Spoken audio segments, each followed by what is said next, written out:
¿Qué tal? ¿Cómo están? Muy buenas tardes con todos. Soy el profesor Fernando Camp. Voy a, impartir unos lineamientos fundamentales respecto a la filosofía política clásica. Bien, esto siempre es una parte introductoria a mis cursos de filosofía política clásica que abarcan desde Sócrates hasta Leo Strauss.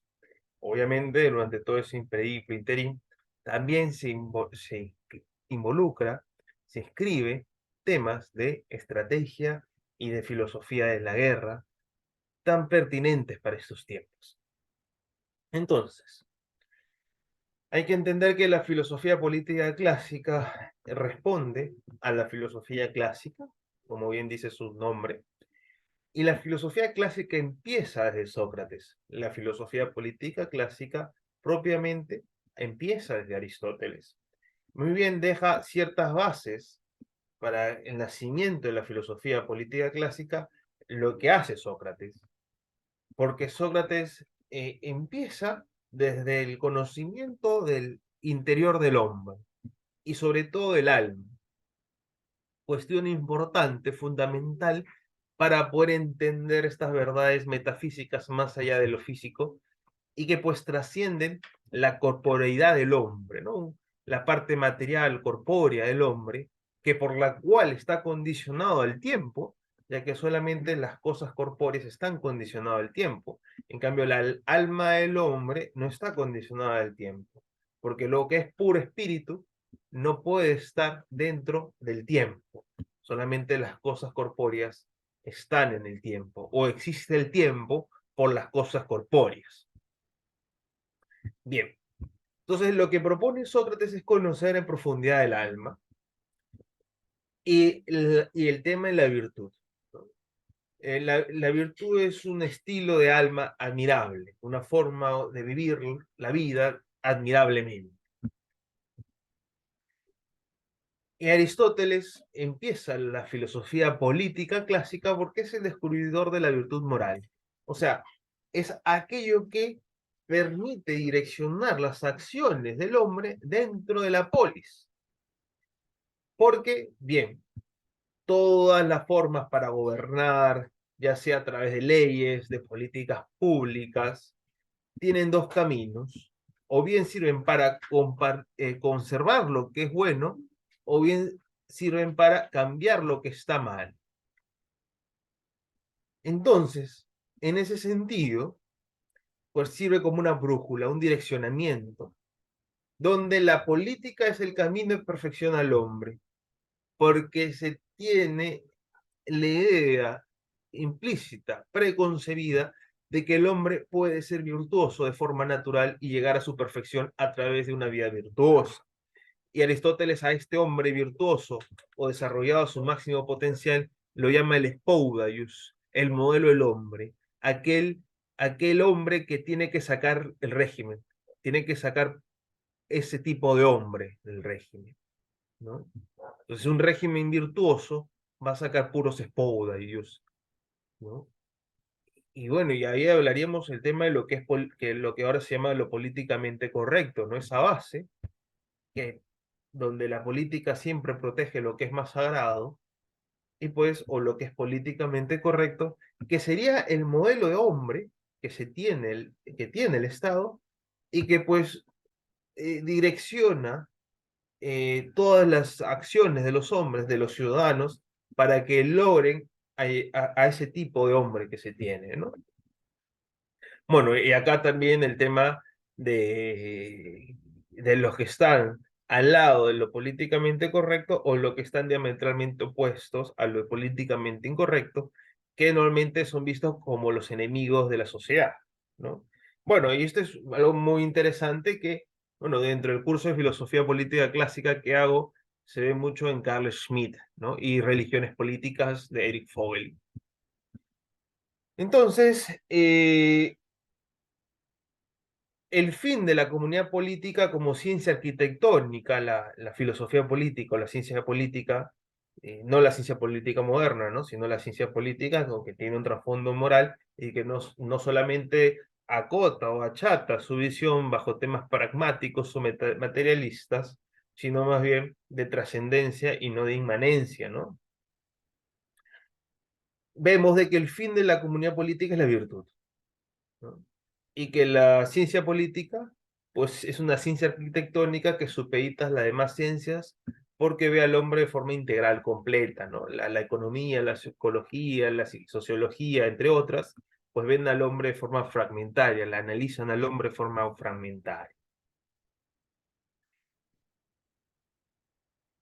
Y bueno, hay una gran pregunta que se le hace a los clásicos, que es si la filosofía política clásica es antidemocrática, ¿no? Y Platón dice, no, digamos, la filosofía política clásica es totalmente democrática, porque es el mejor régimen, dice, ¿no? De una forma bastante pintoresca, peculiar, porque termina la oración diciendo, pero en la edad de oro de Siodo, ¿no? Que sería algo análogo al paraíso, ¿no?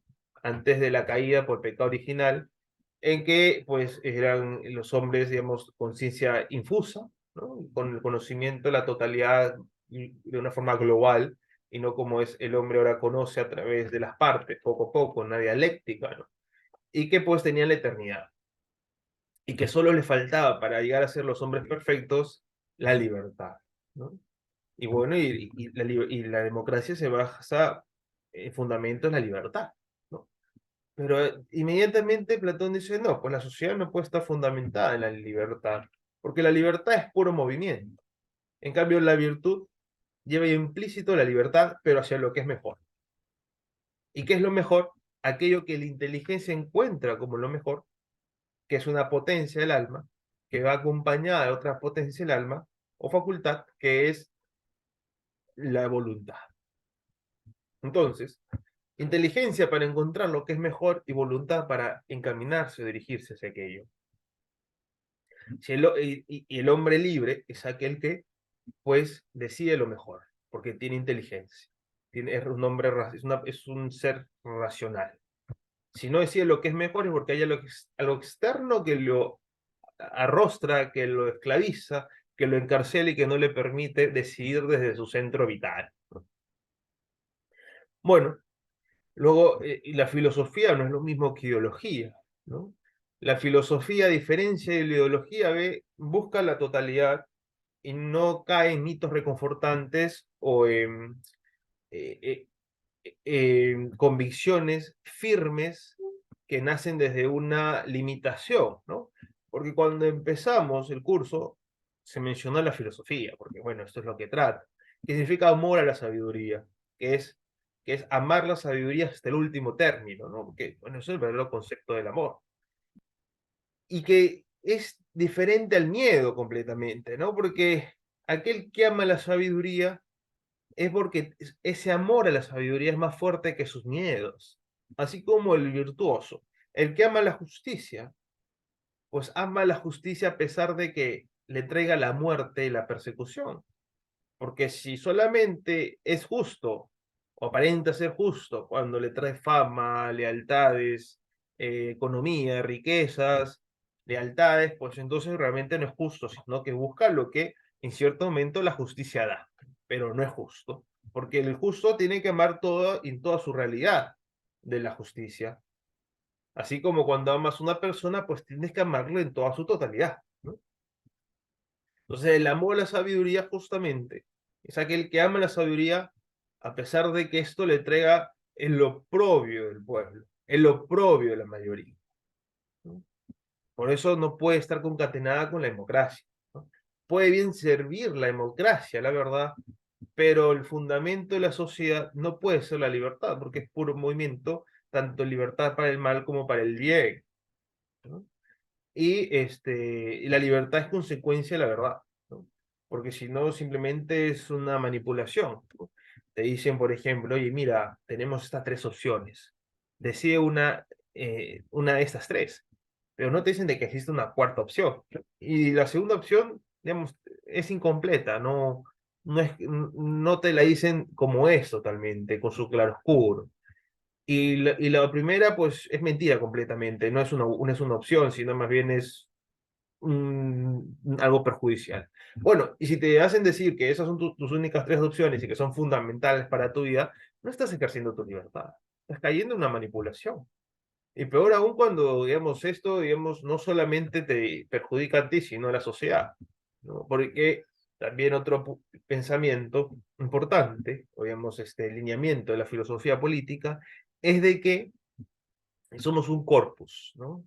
Y que, pues, si el pie, o sea, el cuerpo, digamos, el pie del cuerpo, la comunidad política, está mal, pues esto afecta a todo el cuerpo, ¿no?